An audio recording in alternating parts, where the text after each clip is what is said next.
जय श्री राम করে আমি শুরু করলাম। তো গুড মর্নিং, কে কেমন আছেন জানি, আমি তো বেশ ভালো আছি। তো আমি এসেছি মেয়ের বাড়ি, জামাইয়ের বাড়ি, বুঝতেই পারছো। তো আমি নতুন জায়গা দিয়ে আমি শুরু করছি। ওই যে আমার মেয়ে জামাইয়ের ছবি আছে, দেখো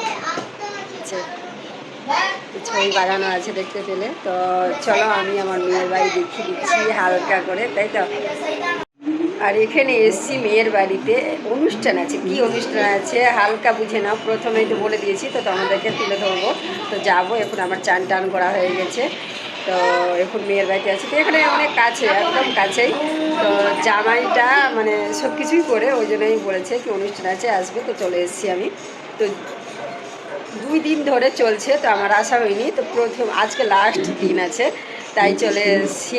আর পুজো মানেই খুব ভালো, পুজো মানেও এনজয়, আমাদের খুব পুজো খুব এনজয়, খুব ভালো লাগছে, পুজো মানে ভালো লাগছে। তো চলো আমি একটু, এখন যাব না, তো একটু আমি আলতা পরে নিই, তারপরে যাব। তো কে কে এসে তোমাদের সামনে তুলে ধরবে, তাই তো। এই যে আমার জামাইয়ের বাড়ি। আমার আবার কালকে পাশের গায়ে কাজ আছে, ফিরতে ফিরতে সেই রাত হবে। যা অবস্থা দেখছি, এই শোকেসটা খুব ভালো, মানে কাঠের আছে, তো খুব ভালো, খুব ভালো। এই হচ্ছে আমার দিদি ভাই, দেখো দেখে এদিকে বাবা আসলো, দেখো বাবা আসলো। এই যে ঘুরছিল না, বাবার কথা বললাম তো ঘুরে গেল। এই হলো আমার মেয়ে জামাই, দেখতে পেলে রেডি হয়ে বেরিয়ে গেছে, এবার আমরা যাবো, তাই তো। তো ওরা আগাক, ওদের মানে আমার জামাইটাই মালিক, তো একটু দেরি হলে হবে না।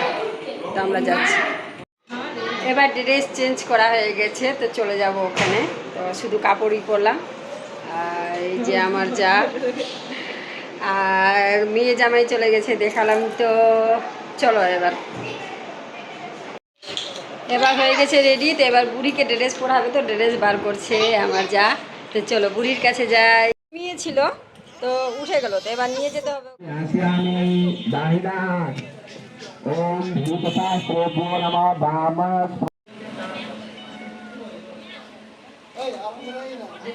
এই যে আমার মেয়ে জামাই,